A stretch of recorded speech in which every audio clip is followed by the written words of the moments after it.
Бұл өмірінде патшалығы Алланыкі. Әйтсе де, Алла тағала белгілі бір мөлшерде мына дүниеде адамға ерік берген. Сол шекараның ішінде сіз бен біз қимылдағанымыздың ақысын аламыз. Бұл мағынадағы халықтың да сөздері көп. Мысалы, тағдырың өзіңнің қолыңда деген сөз бар. Немесе бай құдай емес, құдайдан былай емес деген де сөз бар. Бұның барлығы бір мағынаны сайып келеді. Алла тағала белгілі бір шекараны адамға босатып берген. Егер оны босатып бермесе, әлбетте жәннат пен дозақтың мағынасы қалмайтын еді ғой. Көп адамдар ойлайды.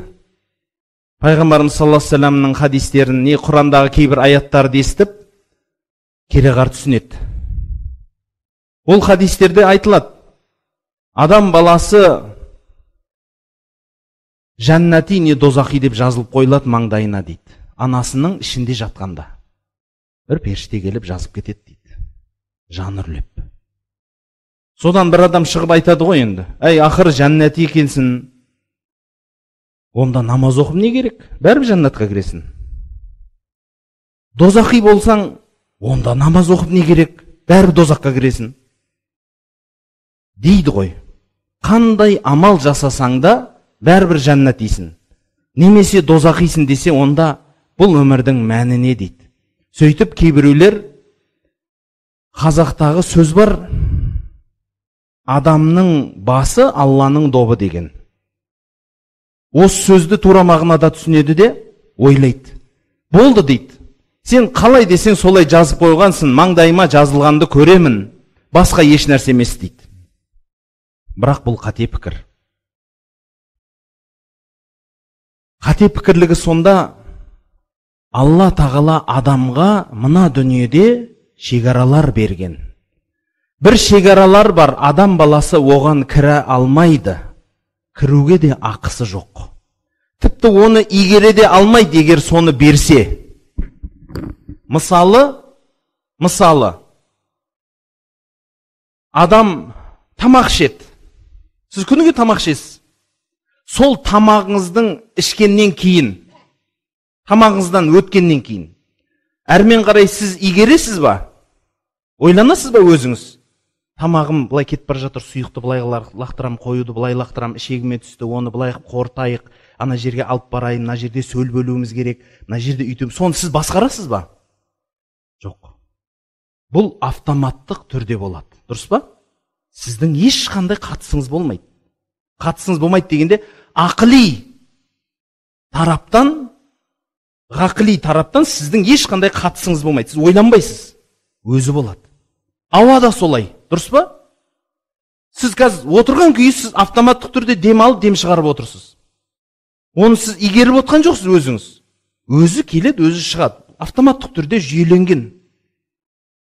Енді бір белгілі бір мөлшерде өзіңіз ұстай аласыз, өзіңіз жібере аласыз. Бірақ дегенмен, ал егер сіз ойланып отырсаңызшы, әрбір деміңізбен әрбір шығаруды, жұтуды, адам өліп қалар еді.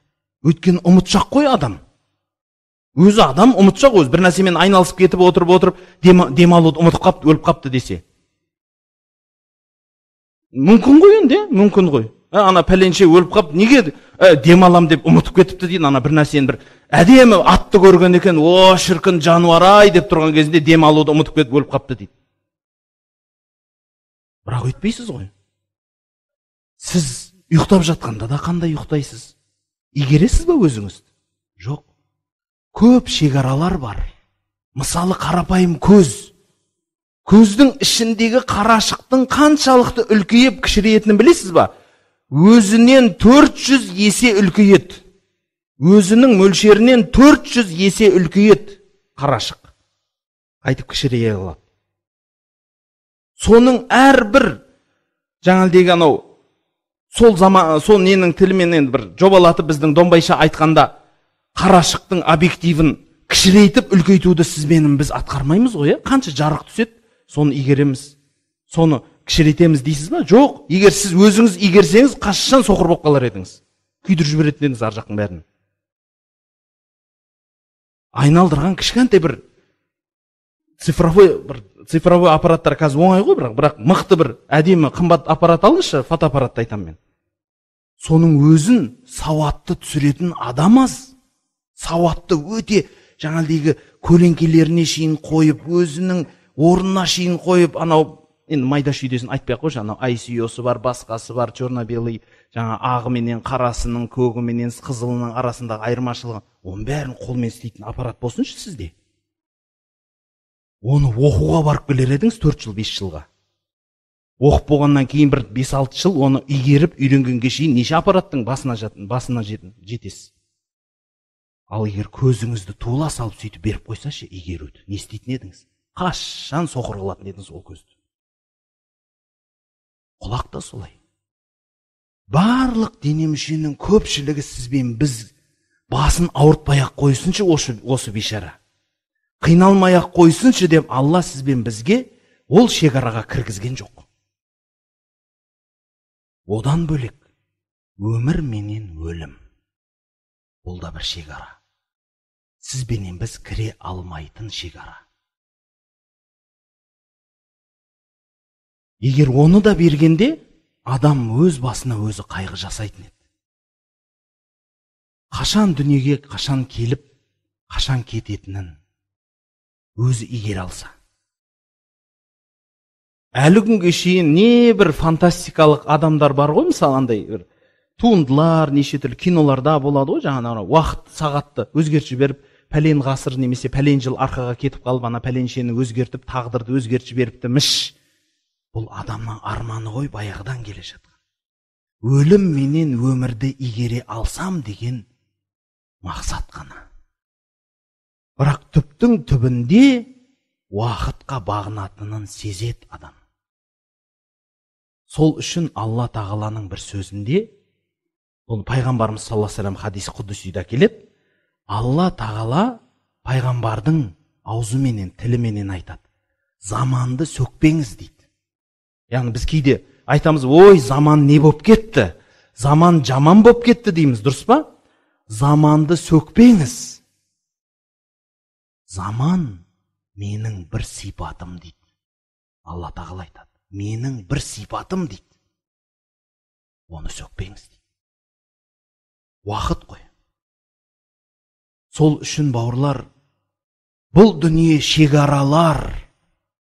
Сол шегаралардың ішінде белгілі бір кішкентай ғана жер мөлшер белгіленген, сол жердің өзін сізбенен біз салауатты өмір сүре алмаймыз. Байқайсыз ба?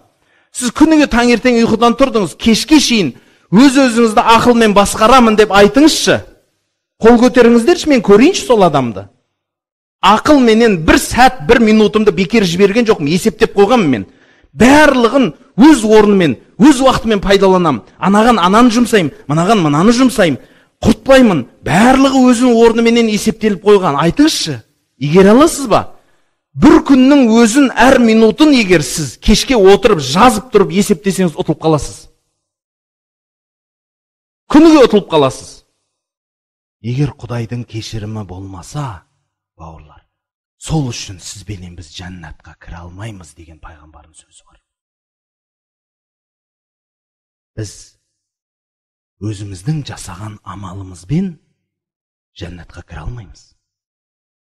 Өйткені Алланың беріп қойған міне осы шекараның ішінде қалған, басыңды ауыртпай қойш, осының ішінде тағдырың өз қолыңда, ал істе десе соны басын жарып көзін шығарамыз ғой. Кішкентай ғана шекараның ішінде жүріп, соның ішінде жүріп біреулер жылап, сықтап, өзін бақытсыз сезініп үлгереді. Ойбай, мен төбемнен Құдай ұрып тастаған адаммын, мен деген бейшарамын, осындайда жерге түсіп, жер болып кетеді. Бірақ өзінен де жаман адам жүргенін көрмейді. Қанағатсыздық танытады, шүкірсіздік танытады. Қараңызшы бауырлар, біз адамның бейшаралығын қарасаңшы, қаншалықты әлжуаз, қаншалықты бейшаралығымызды. Құдайдың берген бір кішкентай шекарасының ішінде салауатты, дұрыс, пайдалы өмір сүру деген ұғымның өзін түсініп тұрып, істей алмаймыз. Міне, сол үшін пайғамбарымыз саллаллаху алейхи ва саллям айтады, әрбір адам баласы қате жасайды. Соның ішіндегі ең абзалы кім? Өзінің қатесін мойындап, тәубе етуші адам дейді.